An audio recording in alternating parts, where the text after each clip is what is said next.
एगो भक्त माई से निहोरा करे तारे कह तारे का कैसे हो वही गीत के भाव आ गए बबुआ। अरे की बड़े सरधा से नेवता भेजवानी कि माई अगना में तोहके बोलवानी। एगो भक्त माई से कहले कि माई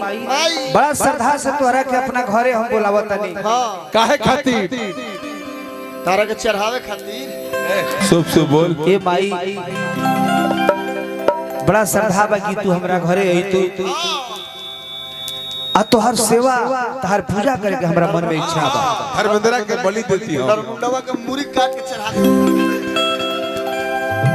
अरे की काहे खिसियाइल बाड़ू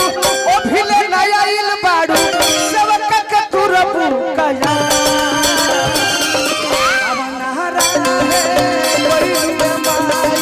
कवन सेवा के कया तू हरिया ए हो री माई जिंदा बेलू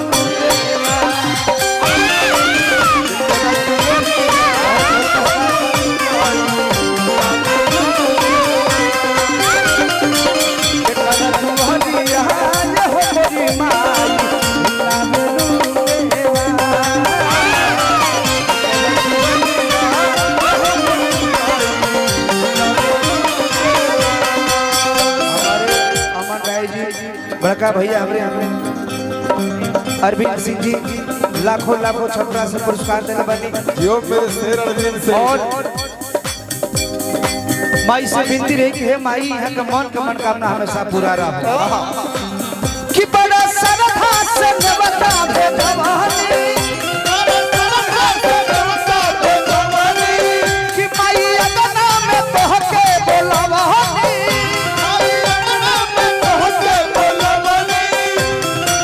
काहे खिसियाइल बाड़ू ओ भिले नयाइल बाड़ू सबक के तू रबू कया ए माई सब पे एक बार हाथ उठाई बोल दे दुर्गा मैया की सबक के तू रबू कया नवनारा है माई कवन सेवा कया के करा तू हरिया ए हो री माई जिंदा बेलू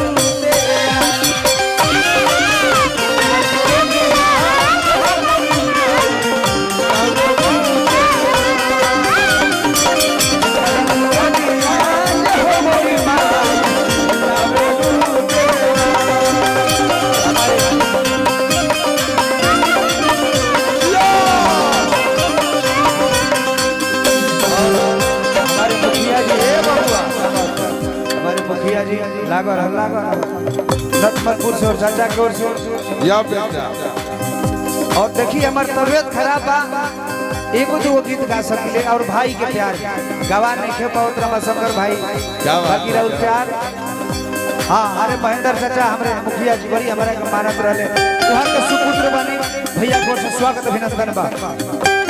गौतम बाबू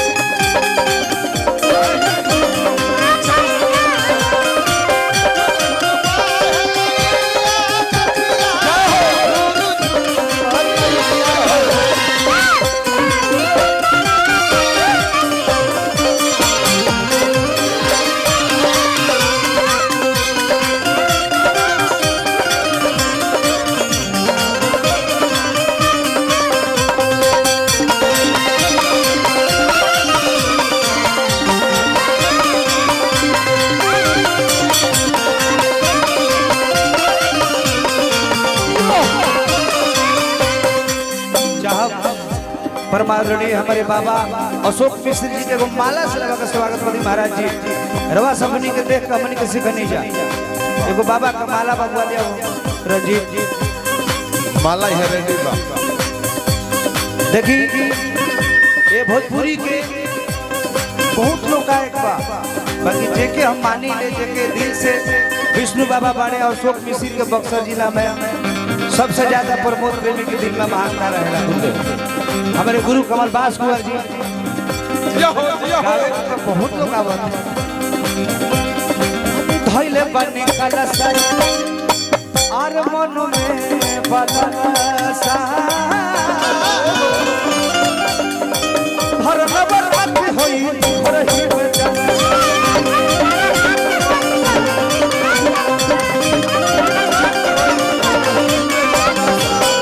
आर धइल बानी कलसा मन में बलसा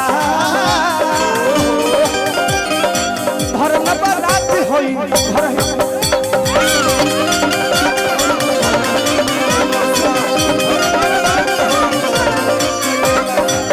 किचन कोरी हो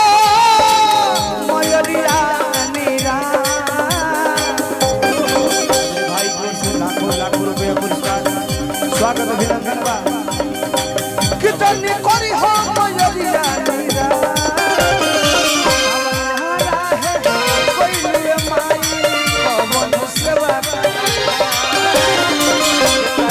हरिया हो मोरी माई